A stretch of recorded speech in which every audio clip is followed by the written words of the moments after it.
Ayan. Magandang araw po sa ating lahat. Welcome po muli sa Psalms Prayer Warrior. Welcome po muli sa Psalms Prayer Warriors, and we are praying soldiers and loving messenger souls. Isang pagpapala na tayo ay muling magkasama-sama ngayong araw na to. Sa lahat po ng kasama natin ngayon sa Zoom at sa mga nanonood sa ating Facebook Live, welcome po sa inyong lahat. At kami po ay natutuwa na kayo po ay kabahagi ng gawain ng Panginoon ngayong araw na to.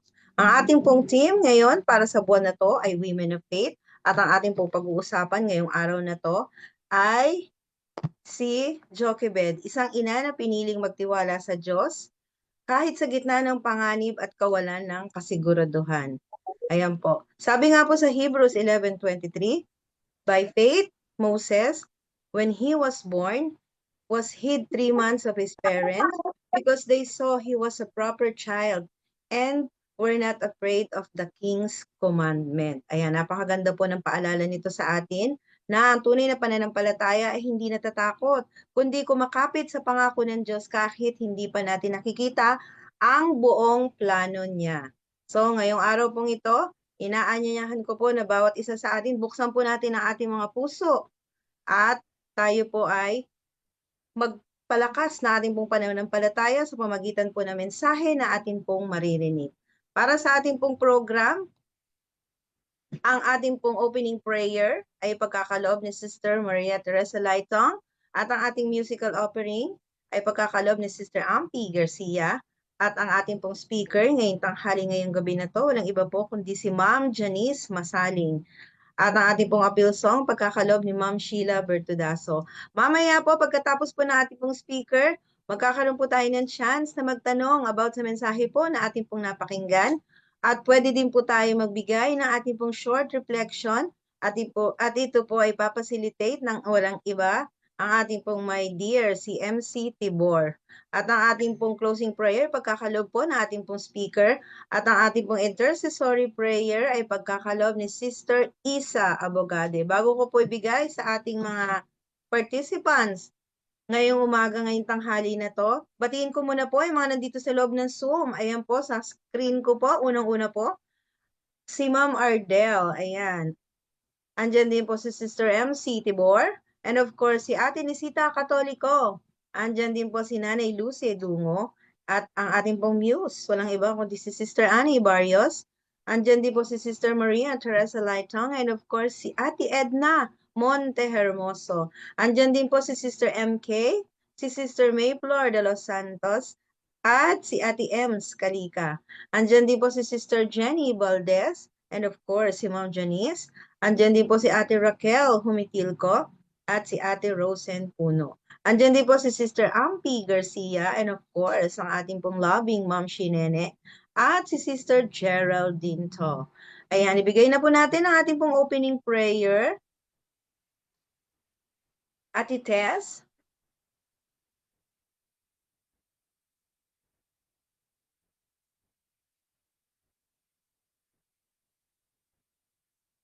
Excuse me, nakamute ka po, Ate Tess. Nang tahanan ay nasa mga langit, Ama, kami po ay lumalapit sa inyo.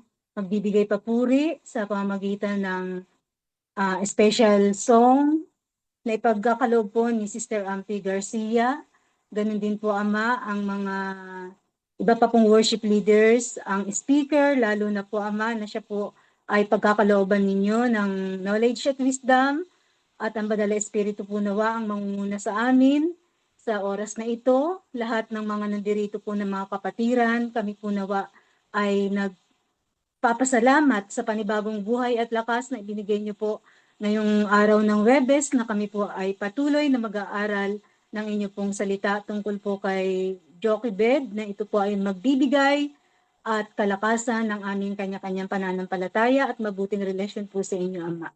Kung sa inyo po kami nasumpungang nagkulang at nagkasala, patawarin nawa kami at patuloy kaming tanggapin at patuloy na alalahanin ang bawat pamilya naming kinakatawanan, na kami pong lahat ay naghahangad ng kaligtasan na ibibigay nyo through faith, at sa patuloy po na pagsusuko, pagtatalaga at pagpapasakop namin sa inyo, Ama, kami po ay nagsusumamo nawa kaming lahat ay magkamit ng iyong pangako po na ang mansyon ay marating po namin at makasama po namin kayo kasama ang buong pamilya namin kinakatawanan. Maraming salamat o Diyos.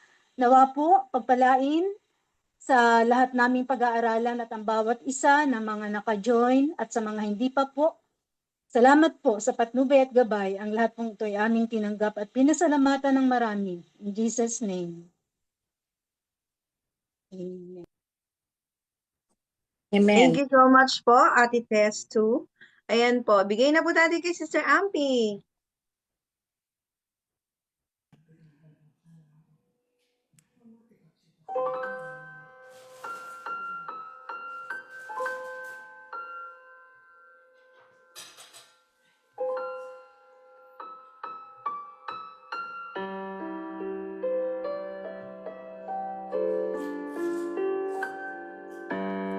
In my darkness, Jesus found me, touched my eyes and made me see, broke sin chains that long had bound me, gave me life and liberty. Oh, glorious love that Christ my Lord divine, that made him stop to save a soul like mine. Through all my days and then in heaven above, my soul will silence never. I'll worship him forever and praise him for his glorious love.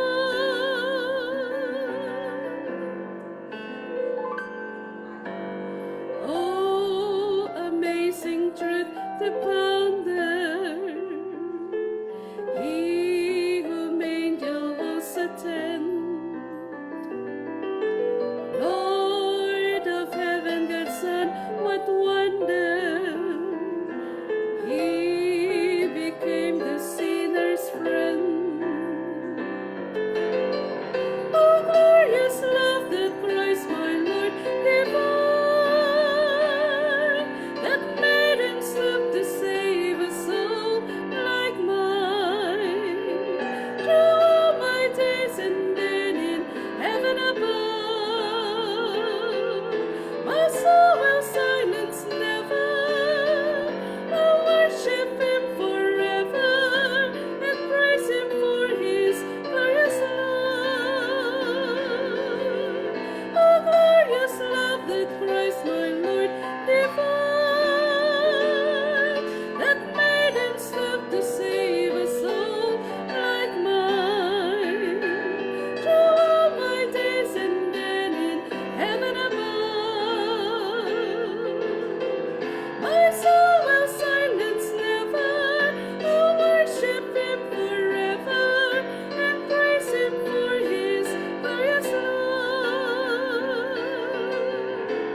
My soul will silence never. I'll worship him forever and praise him for his glorious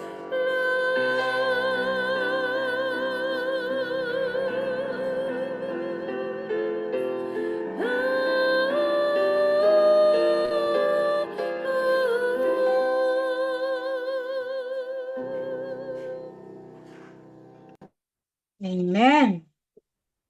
Amen. Ganda ng kinanta ni Sister Ampi. Talagang parang tayo po ay pumupunta na sa itaas ng langit. Ayan po. Bago ko po ibigay sa ating pong speaker ngayong tanghali na to, basahin ko muna or i-check ko muna po yung mga humabol dito. Ayan. Si Sister Marites Hermosora, welcome again sa Psalms Prayer Warriors. Ayan. At, ayan.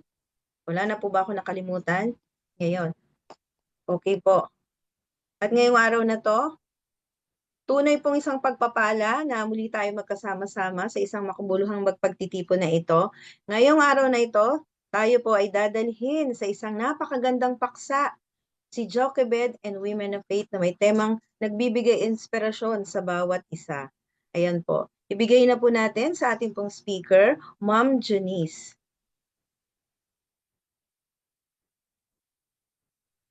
Nakamute kaya ta, ma'am? Hello po. Magandang umaga po sa ating lahat. Yes Yan, po. magandang araw po sa ating lahat and happy Women's Month po sa lahat ng kababaihan. At ngayong araw po ay pag-uusapan natin, parang ang laki ng aking face. Okay, mag-share po ako ng, ayan, nakita niyo po ba? Yes, ma'am. Yes Okay po. Ayan. So ngayong araw po ay pag-uusapan po natin ang buhay ng isang babae sa Biblia na maaaring hindi po siya gaanong napapansin, pero napakalaki po ng naging papel niya sa plano ng ating Panginoon. So alam po natin, ang pangalan po nito ay si Jochebed, ang ina po ni Moses. So mababasa po natin ang kwento niya sa Exodus 2:1 verse 10 and Hebrews 11 verse 23. So, ayan, ito po si Jochebed. Okay, a woman of faith or si Jochebed, babaeng may pananampalataya, tapang at pagsuko sa ating Panginoon. So, kilala po natin si Jochebed, ito po ay ina ni Moses. So, hindi po siya reyna, hindi rin siya sikat, pero ang kanyang pananampalataya, tapang at pagtitiwala sa Diyos ang naging dahilan kung bakit naligtas si Moses. At dahil doon, ginamit si Moses ng Diyos upang iligtas ang Israel. At minsan, ang mga babaeng hindi ho nakikita ng marami, sila po yung ginagamit ng Diyos para sa isang napakalaking bagay. At ngayon po ay sineselebrate nga po natin alam ko na meron tayong kanya-kanyang mga celebration sa ating mga church. At ang mensaheng pong ito ay para sa lahat ng kababaihan. At kung meron pong kalalakihan dito, ay pasensya na po. Alam po naman namin ay nandyan lang kayo at nakikinig, sumusuporta sa mga kababaihan. So isang buwan lang naman ng babae. So 11 months siguro sa mga kalalakihan na po yun. Ano po. So pero marami pong salamat muli sa pagkakataong ito. At eto na po, si Jochebed. Una pong punto ay makikita sa Hebrews 11 verse 23. Sabi po ay by faith, they were not afraid of the king's command. So Jochebed shows faith over fear. So pinili niya ang pananampalataya kaysa sa takot. Sa panahon po ni Jochebed, mga kapatid, may utos si Paraon sa lahat ng sanggol na lalaking Hebreo ay papatayin. So, isipin niyo po iyon, bilang isang ina, bilang isang ina, nanganak ka, pero may banta agad sa buhay ng anak mo. So, ito po ay nakakatakot. Bagamat hindi ako ina, pero alam ko yung feeling bilang isang babae dahil nararamdaman natin yun kung ating ilalagay ang ating sitwasyon kay Jochebed. So, ito po ay masakit at mabigat. Pero si Jochebed, hindi po siya nagpadala sa takot. Pinili niya yung pananampalataya. So tinago niya si baby Moses sa loob ng 3 buwan. At mga kapatid, ang isang babaeng makadiyos ay hindi ibig sabihin walang takot. Pero kahit may takot, mas pipiliin natin or mas pipiliin pa rin natin na magtiwala sa ating Panginoon. So, sabi nga po is faith is not the absence of fear.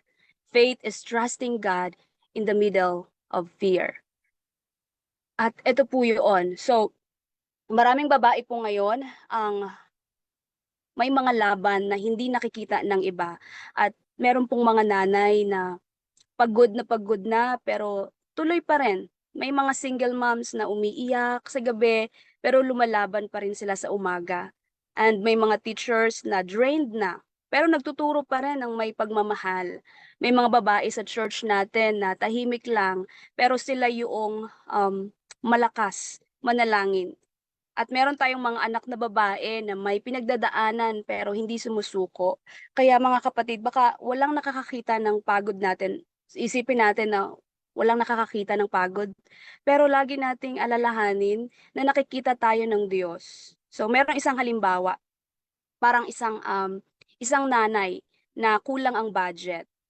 Pero araw-araw ipinagdarasal niya yung kanyang pamilya. So hindi niya alam kung saan kukunin ang panggastos bukas, pero patuloy siyang nananalangin at kumikilos. So ganyan po si Jochebed. May panganib pero meron siyang pananampalataya. At mga kapatid, ang takot ay totoo. Tama po, 'di ba? Pero ang Diyos ay mas totoo at mas dakila. Ayan, so makikita natin, many women today are fighting battles. So maraming pagod, pero hindi sumusuko. Kasi ganun yung pananampalataya na meron tayo. Dahil meron tayong Diyos na mas malakas kaysa sa mga problems natin. At ang pangalawa po, she did what she could and then trusted God. So ginawa niya ang kanyang makakaya at ipinagkatiwala sa ating Panginoon. Ayan. So, sabi po sa Exodus 2 verse 3, kumuha siya, okay, kumuha siya ng isang basket, inilagay niya ang bata roon. So, dumating ang panahon na hindi niya kayang itago si Moses. At dito natin makikita ang lalim ng kanyang pananampalataya, mga kapatid. Hindi siya sumuko, nagtiwala siya. So, gumawa siya ng basket, inayos niya ito, at pinahiran niya ng, anong tawag doon? Alkitran, yeah. Alkitran para hindi pasukin ng tubig. At nilagay niya yung kanyang anak doon. So, napakasakit nito bilang isang ina. So, isipin niyo po, ikaw mismo ang magpapaanod sa anak mo sa ilog. Pero hindi dahil ayaw mo sa kanya, kundi dahil yun ang tanging paraan para maligtas siya. Di po ba? So may mga bagay sa buhay natin na kaya nating gawin, pero may mga bagay ang Diyos lang ang gumagawa. So hindi kasi natin control ang lahat ng bagay sa mundong ito. And ginawa ni Jochebed ang parte niya. Pagkatapos noon, ipinagkatiwala niya ang natitira sa Panginoon. So do your best, then trust God with the rest. Ayan, so maraming mga nanay ngayon, tinuturuan natin ang ating mga anak na magdasal. Di po ba? Tinuturuan natin ang ating anak na magdasal. Dinadala natin sa church. Tinuturuan natin ng mabuting asal. Pinagsasabihan natin. Minahal natin, inalagaan, pero darating ang panahon na hindi na natin sila mababantayan sa lahat ng oras. At doon papasok yung basket moment. Yung sasabihin natin na, Panginoon, ikaw na ang gumawa ng Panginoon, ginawa ko na yung part ko. Kayo na po ang bahala. So alam ko na yan din ang mga prayers ng ating mga magulang. Kasi bilang isang anak, alam ko na yan din ang prayers ng aking ina sa kanyang mga anak. At sabi nga po dito, So, meron pong halimbawa, may mga babaeng gustong ayusin ang lahat. So, pamilya, relasyon, anak nila, ministry, trabaho, future. Pero minsan, napapagod tayo or napapagod ka kapag gusto mong kontrolin ng lahat. So, hindi natin lahat hawak ang bagay na meron tayo. At minsan, ang pinakabanal na magagawa ng isang babae ay ang magpasa Diyos talaga. So wala tayong ibang malalapitan kundi ang ating Panginoon. Alam natin na ang basket ay maliit, pero ang kamay ng Diyos ay napakalaki. Kaya kahit maliit ang basket, nandun pa rin yung Panginoon, yung kamay ng Panginoon na hindi tayo bibitawan. At pangatlo po is, Jochebed was a woman of wisdom and strategy. So siya ay merong karunungan at meron siyang diskarte. Yun, di ba? Yung mga nanay natin, nakakatuwa kayo kasi ang galing ng mga diskarte nyo sa buhay. Minsan pagka sinabing, paano ba yan? Bilang mga anak, alam mong wala eh. Pero maya-maya, bigla na lang magkakaroon. So, ang galing, di po ba? So, meron kayong wisdom and strategy para sa inyong family. At hindi lang po si Jochebed, hindi lang siya babaeng may faith. Babae rin siyang may wisdom talaga po. Hindi siya nagpapanik. Hindi lang siya tulala sa mga nangyayari sa kapaligiran niya. Hindi siya umiyak lang, kundi nag-isip siya. So kumilos siya, nagplano siya, gumawa siya ng basket. So pinili niya yung tamang lugar at pinaalalay niya si Miriam para magmasid. At dahil sa karunungan niya, binuksan ng Diyos, yung napakaganda di po ba? Binuksan ng Diyos ang tamang pagkakataon at alam natin kung anong nangyari. Nakita ng anak ni Paraon si baby Moses. So naawa siya sa bata. At sa tulong din ni Miriam, si Jochebed din mismo ang naging tagapag-alaga ni Moses. So hindi lang siya naibalik sa kanyang ina. Hindi lang naibalik si Moses sa kay Jochebed, kundi binayaran pa siya habang inaalagaan ang sarili niyang anak. Di po ba? So napakaganda ng plano ng Panginoon kay Jochebed. Kapag nagtiwala tayo sa Panginoon, mga kapatid, kayang ibalik ng Diyos yung pinakawalan natin na may kasamang pabor at pagpapala. So, God can turn your surrender into favor. So, yun po ang ating God turned her surrender into favor. Sa panahon po ngayon, maraming babae ang may ganitong klaseng karunungan. So, marunong mag-budget ng pera, marunong magdala ng magdala ng problema sa bahay, marunong mag-adjust para sa pamilya at marunong magturo ng may pasensya. So marunong maglingkod kahit wala pong recognition at marunong magpatawad kahit po nasasaktan. Di po ba?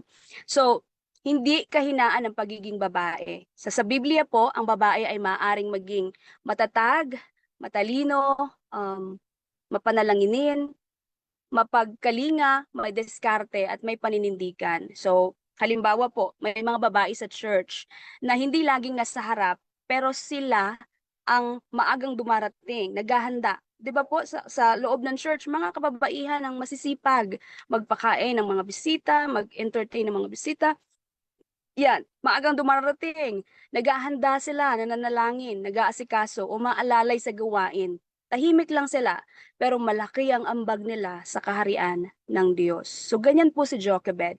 Tahimik, pero makapangyarihan ang impact niya.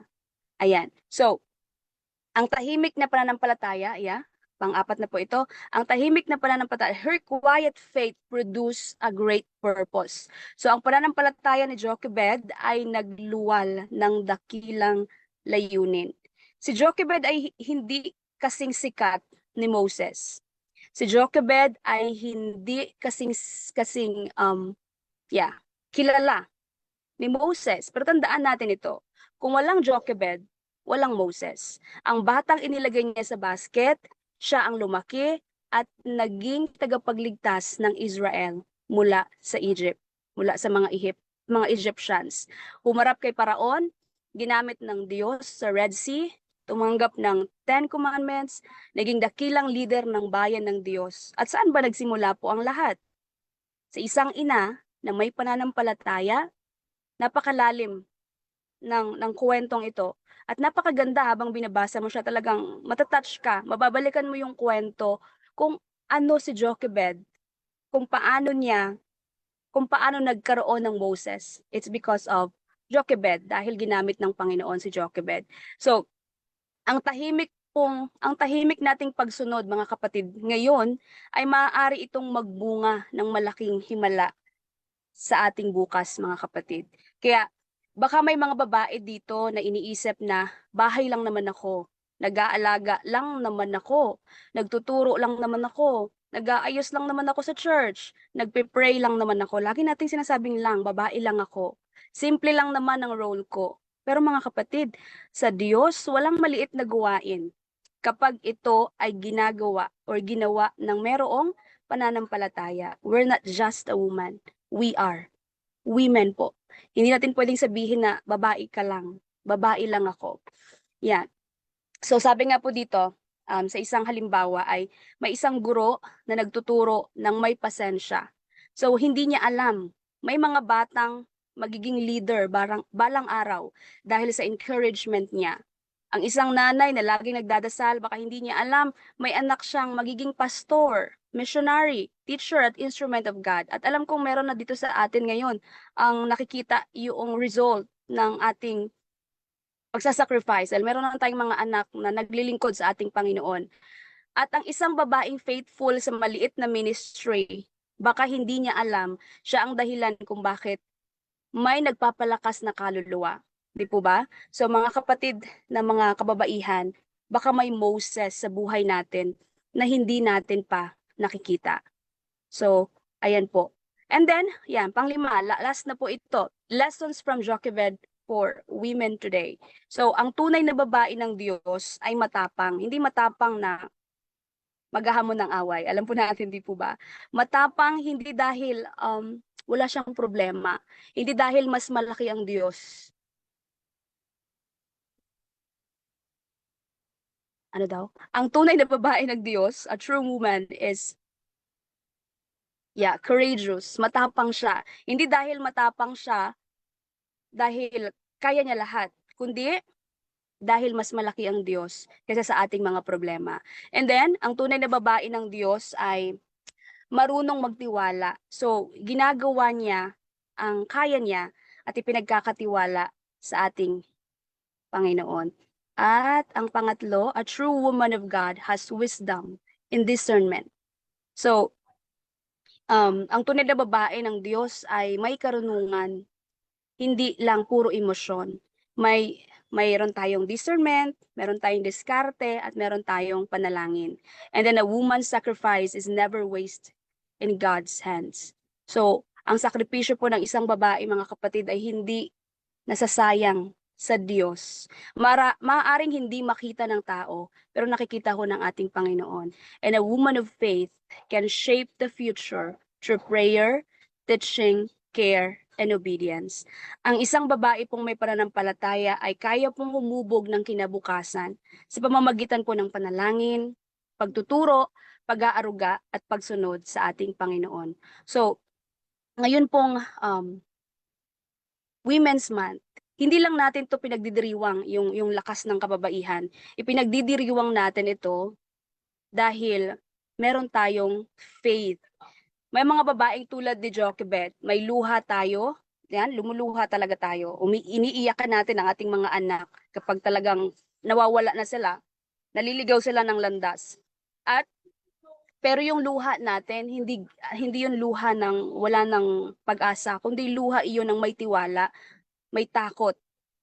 At alam natin na sa kabila ng katahimikan ng ating Panginoon, gumagawa siya ng isang makapangyarihang bagay para sa ating pamilya, sa lahat ng mga nasakupan natin, mga kapatid.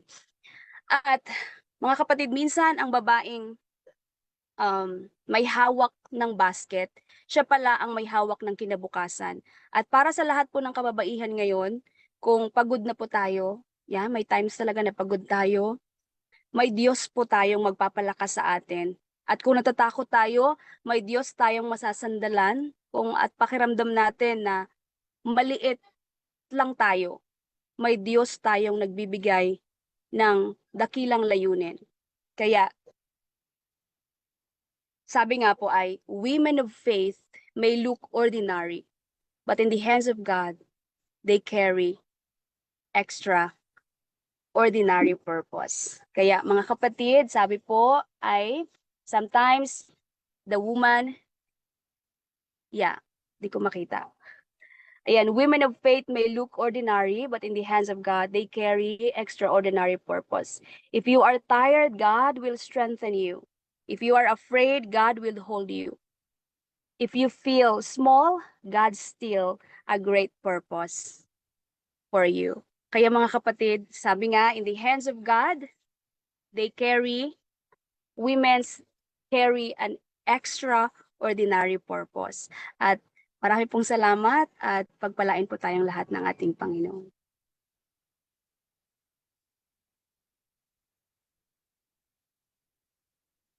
Amen. Thank you po, Ma'am Junice, sa magandang mensahe ng awit. Bilang tugon po, ating pakinggan si Sister Annalyn Pines for Appeal Song. Okay po, wait lang.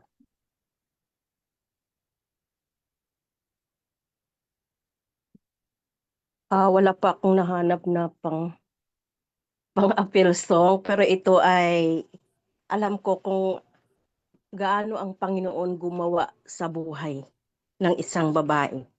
Okay po. Saan na ba yun? Nais kong umawit patungkol kay Jesus, yamang nasubukan kong siya'y tapat. Kung paanong buhay ko'y kanyang inayos, pag-ibig niya'y di maunawa. Walang sino mang tulad kay Jesus, kaibigan lalo sa lahat. Sa dilim ng kasalanang gumagapos, ako'y kanyang iniligtas. Puso't buhay ko'y puno sa dusa't sala, nang ako ay masumpungan ni Jesus. Bisig at kamay niyang kaaya-aya, ang umakay sa akin at nagkupkup. Walang sino mang tulad kay Jesus, kaibigan lalo sa lahat. Sa dilim ng kasalanang gumagapos, ako'y kanyang iniligtas. Nakasama ko siya sa araw-araw. Iniisip ko ang kanyang salita, kung bakit ako'y kanyang kinaawaan, at sa langit ko mapapag-unawa. Walang sino mang tulad kay Jesus, kaibigan lalo sa lahat. Sa dilim ng kasalanang gumagapos, ako ay iniligtas. Yun lang po. Let's pray. Amen. Let's pray po. Opo. Heavenly Father, thank you for the life of Jochebed.